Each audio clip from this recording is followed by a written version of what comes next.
الحمد لله وحده والصلاة والسلام على من لا نبي بعد. أما بعد، فأعوذ بالله من الشيطان الرجيم. بسم الله الرحمن الرحيم.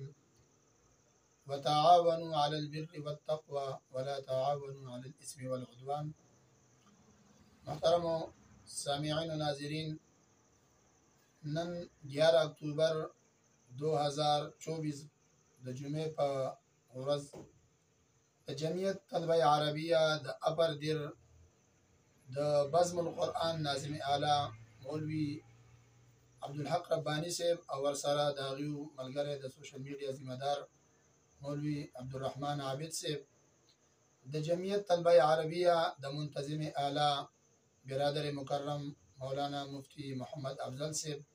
هغې د طرف نه یو مدارسو په حق ته یو پیغام راوړو.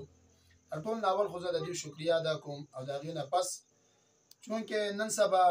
ټوله دنیا د مدارسو په خلاف راپاڅېدلې ده او د الحاد چې کومه یو سیلاب شروع دی په دنیا کې او خاص کر د فکري جنگ، هغه ټول د مدارسو د علماو د طلبا په خلاف دی. هغه بیا دې ته نه ګوري چې دا مدرسه د پنجپیریانو د جماعت اشاعت التوحید و سنت ده، هغه د جماعت اسلامي سره ده او هغه د جمعیت علماء اسلام سره ده او که د نورو تنظیمونو سره. هغوی وایي یاره دا د قرآن او د سنت مراکز دي، دا ختمول غواړي، دا ورانول غواړي، د دنیا نه د دې نوم او نشان ختمول غواړي. په دې هکله چې دی نو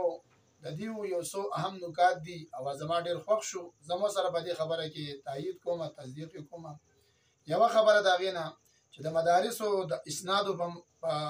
حقله چې حکومت دا یوه خبره کړې وه چې د مدارسو اسناد د شهادت العالمیه دا به د MA سره برابر وي او په حکومتي کاغذاتو کې به دا لکه چلیږي، منلی کېږي به، لیکن حکومت د خپلې دې وعدې نه بلکل چې دی نو هغه خلاف دی نن سبا او بلکې منکر دی، دا خبره نه مني. دویمه خبره د مدارسو د علماو د بهر دنیا کوم چې د سکالرشپ کوم مواقع دي، پکار ده چې حکومت دې په دې کې د سنجیدګۍ مظاهره وکړي او د دې علماو د طلباو د سرپرستی وکړي او بهر دنیا ته د خپلې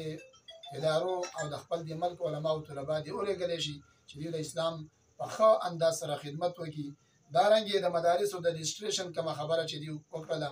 چې مدارسو نن سبا لویه مسله مونږ ته دی هغه د رجسټریشن ده چې د کومو مدرسو رجسټریشن ختم شوی دی یا کله عدم شوی دی، پکار ده چې حکومت دې په دې کې مونږ سره تعاون وکړي. دارنګې د اکاونټونو د مدارسو خبره ده، دارنګې ورسره چې دی نو د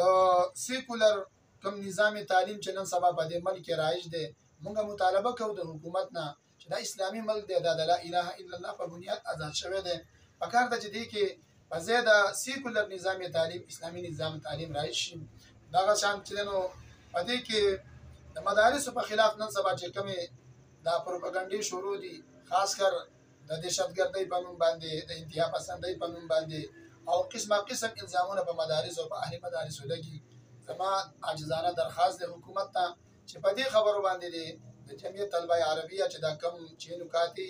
ایجنډه ده په دې باندې د هغې عمل وکړي او زه او د خپل ملګرو د طرف نه، د خپل جماعت د طرف نه زه د دوی سره انشاءالله پوره تایید او تصدیق کوم چې موږ په دې خبرو کې به انشاءالله دوی سره ولاړ یو او چې هر قسمه خبره راغله انشاءالله موږ به دوی ته حاضر یو. واخر دعوانا ان